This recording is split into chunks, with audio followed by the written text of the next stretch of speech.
We won't start by dwelling on Sydney Sweeney's beauty, charm, and allure. These traits are well known and beyond debate. Ironically, this very allure, often seen as her greatest asset, transforms into her biggest vulnerability. Sweeney is more than a mere dazzling figure, but the industry and the audience frequently overlook this, fixating solely on her appearance. The trajectory she's currently on poses a significant threat to her career. She urgently needs an ugly role, but why? Let's delve deeper and explore the reasons behind this pivotal moment in her career. Well, that makes me a villain. Then so be it. Don't judge a book by its cover. This phrase seems tailor-made for Sydney Sweeney. For one thing, this radiant beauty sets the internet ablaze with her stunning photo shoots.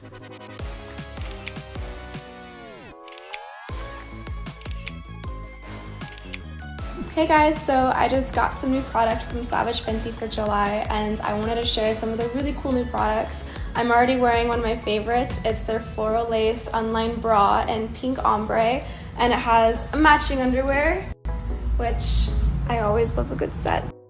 Yet, on the other hand, she's not just about glamour. She's also into restoring vintage cars and participates in various active sports, including skiing, rock climbing, golf, water skiing, and even MMA.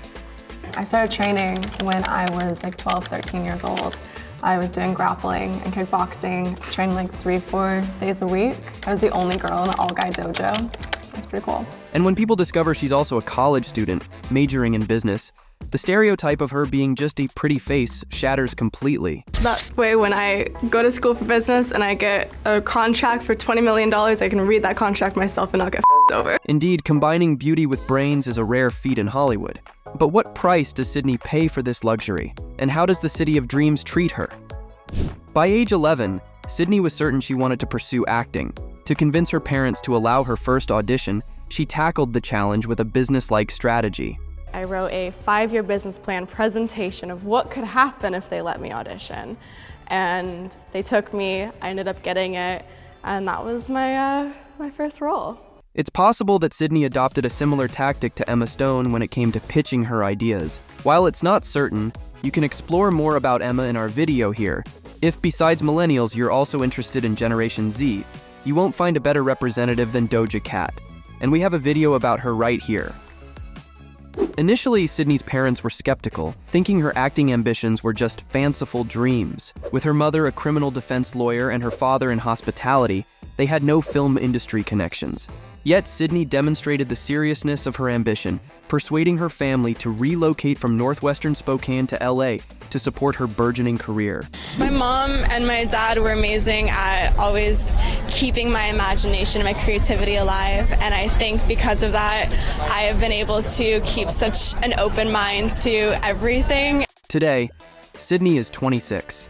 She has already bought her first $3 million house, established her own production company, 50/50 Films, and received 2 Emmy nominations and 1 Screen Actors Guild Award nomination. True to her millennial roots, she also has a passion for traveling. I love Italy.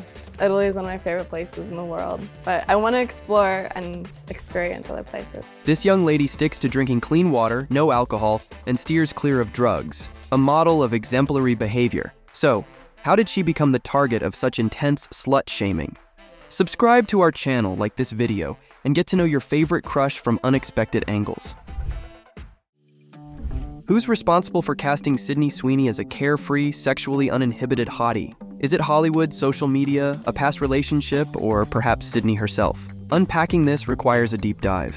A key element is Sydney's role selection and her openness to explicit scenes. Whether she's Emmeline in Everything Sucks, Olivia in White Lotus, or Cassie in Euphoria, her screen presence is undeniably sultry and seductive. In the acclaimed Euphoria, there are so many scenes in which she appears naked on the screen that Sydney's family couldn't even finish the first season. However, this is how the actress herself explains her character's behavior.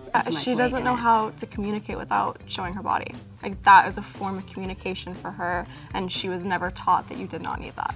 Why is she naked again? The most popular comment under Sydney's photos. So, maybe Sydney herself, like her character Cassie, doesn't realize that it's not necessary to be semi-nude. for people to want to engage with her. I remember clearly playing Cassie and then just going through a lot of my high school memories was I looked for validation and love from a lot of other people other than myself. And Cassie does that too. She has already earned that validation. She's a skilled actress with talents extending far beyond the role of a mere attractive bombshell. Yet, she continues to be typecast in such roles, and even her upcoming parts as the lead in a rom-com and Spider-Woman aren't expected to change this pattern. The impact of the roles Sydney takes on extends far beyond the film set. The internet is rife with rumors. Did Sydney Sweeney have an affair with her Anyone But You co-star Glenn Powell? Was she the catalyst for his breakup? While some may dismiss this as just another Hollywood fling, this alleged non-romance seems to be the tipping point for both society's and the media's patience, or perhaps their envy. Headlines are ablaze with the Sydney Sweeney scandal, a textbook example of Hollywood slut-shaming. What about Powell? Don't mind him. The Sydney Sweeney scandal. It's all her fault. In today's world, despite the proclaimed rights of women to freedom of choice, action, and self-expression, society frequently still shifts the blame onto women. This often results in the total erasure of their previous accomplishments, contributions, and individuality, with social media acting as a key instrument in this process.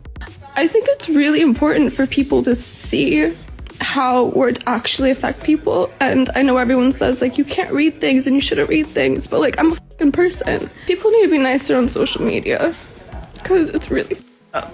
Sydney is so entrenched in the image of a sexy blonde bombshell that it seems she has become a prisoner of her own allure. This typecasting often overshadows her diligent preparation for roles. For each character, she immerses herself in matching music or books to connect with the role on a deeper level. The first step I take to embody a character is I usually create a playlist for who she is, what she would listen to. She actively promotes the involvement of more women in the creative industry, incorporating them into projects under her own production company, 50/50 Films. I always wanted to start a production company. I've always loved the business side of things, and I think because I love creating my characters to such an extensive extent, I wanted to do that to an entire world. To be recognized as a versatile actress capable of delivering profound, emotive performances, Sydney may need to take on roles that downplay her looks, allowing audiences to focus on her acting prowess. This approach, akin to what Charlize Theron did in Monster, Margot Robbie in I, Tonya, and Anya Taylor-Joy in the upcoming Furiosa Mad Max saga, can spotlight her talent devoid of her physical beauty. These roles stripped away the glamour, highlighting the pure and unadulterated talent. Her morning beauty routine remains a staple. The same goes for premieres and red carpet appearances. Sydney can always effortlessly return to the role of a seductress. However, what might diminish is the belief in her capability as a serious actress. The longer she is typecast in similar roles, the harder it becomes to land deeply dramatic parts. Hollywood tends to pigeonhole actors in certain types of roles as long as they are profitable. Eventually, the audience may grow tired of this, and the demand for the stereotypical sexy but dumb roles could wane. Up-and-coming actors in their 20s, potentially more versatile, are already competing for attention. Directors who are interested in Sydney only as a blonde bombshell may fail to recognize her true range and depth. I think one of the most difficult parts about being in the public eye is that no one truly knows who you are, but they all assume that they think they know you.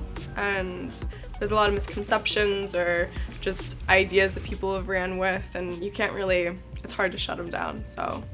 We wholeheartedly support Sydney in carving out her roles, enabling her to unleash and showcase her full acting capabilities. Let's keep an eye on Miss Sweeney's journey. In the comments, share with us which of your favorite stars has been constantly typecast and whether they've managed to break free from it.